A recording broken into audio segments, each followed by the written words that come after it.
દાહોદ જિલ્લાના ટાળાગોળા ગામે domestic airport માટે જમીનનું ડિમાર્કેશન કરવામાં આવ્યું। ટાળાગોળા ગામે હાલ તો જંગલ ખાતાની જમીનનું ડિમાર્કેશન શરૂ કરવામાં આવ્યું।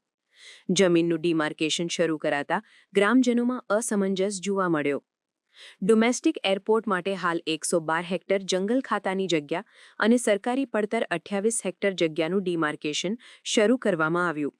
ડીવાયએસપી, પીઆઈ, પીએસઆઈ સહિત જિલ્લાના 250 કરતાં વધુનો ચુસ્ત પોલીસ બંદોબસ્ત ગોઠવવામાં આવ્યો। મામલતદાર, પ્રાંત અધિકારી, જમીન માપણી અધિકારી સહિતના અધિકારીઓ હાજર રહ્યા। હાલ પણ ખેડૂતોને ડર છે કે અમારી ખાનગી જમીન પણ એરપોર્ટવાળા લઈ લેશે।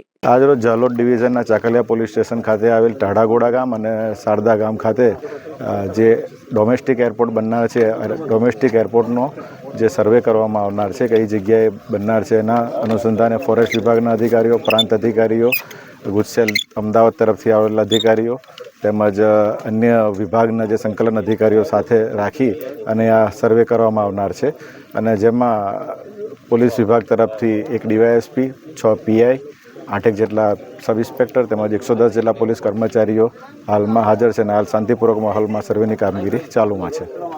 ખરેખર આ ગુજરાતની અંદર દાહોદ જિલ્લો એ ટ્રાઇબલ વિસ્તાર, આદિવાસી વિસ્તાર છે। ખરેખર અહીંયા પાયાની કોઈ સુવિધાઓ છે નથી અને અહીંયા કોઈ ગામડાઓની અંદર અથવા દાહોદ જિલ્લાની અંદર કોઈ એવા બિઝનેસમેન કે એવા કોઈ ઉદ્યોગપતિઓ છે નથી। ખરેખર અમારા અહીંયા વિસ્તારની અંદર પાયાની સુવિધાઓની જરૂર છે, જેમ કે પ્રાઇમરી સ્કૂલ હોય, કોલેજ હોય, સ્મશાન ઘાટ હોય, રોડ રસ્તા હોય, વીજળીની સુવિધા હોય, જે અમને પાયાની સુવિધાઓ મળતી નથી। આજ દિન સુધી અમારા ગામની અંદર કોઈ બસની સુવિધા નથી। વિદ્યાર્થીઓ ભણવા માટે બહાર જાય, દાહોદ, ઝાલોદ કે લીંબડી જાય, જેઓને બસ માટે પણ કોઈ સુવિધા નથી। ખરેખર અહીંયા દાહોદ જિલ્લાના સાંસદશ્રી અને તમામ એમએલએ શ્રીઓ જે ભાજપ સરકાર છે, છતાં પણ તેઓ એવું લાગે છે કે ખરેખર આદિવાસી સમાજ માટે તેઓ કોઈ દિવસ આજ દિન સુધી કોઈ બોલતા નથી।